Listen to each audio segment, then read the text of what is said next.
السلام عليكم ورحمة الله وبركاته. صباح الخير عليكم. النهارده وجبات جديدة. النهارده يوم الاثنين ان شاء الله، الاثنين والخميس احنا اتعودنا ان احنا نعمل الوجبات عشان خاطر ترفع الاعمال الى الله، واحنا عاملين حاجة كويسة. النهارده عملت 12 وجبة عبارة عن زي ما انتم شايفين كده اهو. خلينا كده احسن.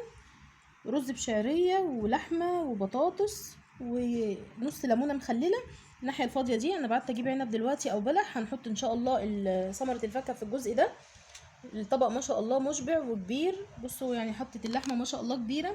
اللحمه دي جايه لنا تبرعات يا جماعه. الطبق ده لو احنا هنعمله او هنكلفه بيكلف حوالي 80 جنيه بالظبط. بيكون الرز او مكرونه مع اللحمه عشان غاليه، يعني لو بانيه او حاجه تانية بيبقى التكلفه اقل من كده، انما اللحمه عشان احنا عارفين ان اللحمه غاليه وبنحط حته كويسه، فالطبق بيتكلف 85 جنيه. بيبقى عبارة عن اللحمة مع الرز او مكرونة مع البطاطس او الخضار اللي احنا هنحطه مع ثمرة الفاكهة، او ممكن نحط سلطة بدل سلطة الفاكهة. بيبقى اشكال كتيرة.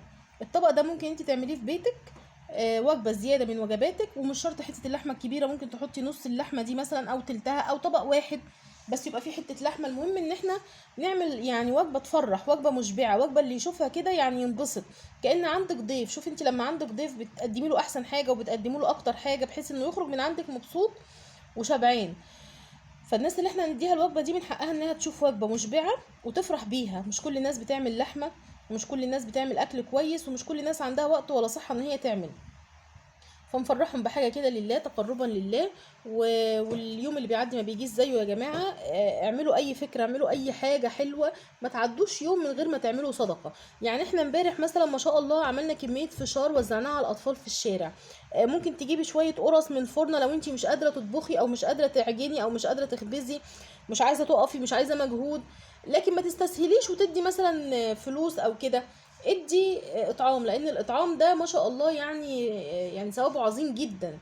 حبيت اشارككم النهارده اليوم بتاعنا. دعواتكم لينا بصلاح الحال، وان شاء الله ربنا يديمها نعمه علينا يا رب، ونكمل مع بعض فيديوهات وخير من اللي احنا شايفينه ده. يلا، السلام عليكم ورحمه الله وبركاته.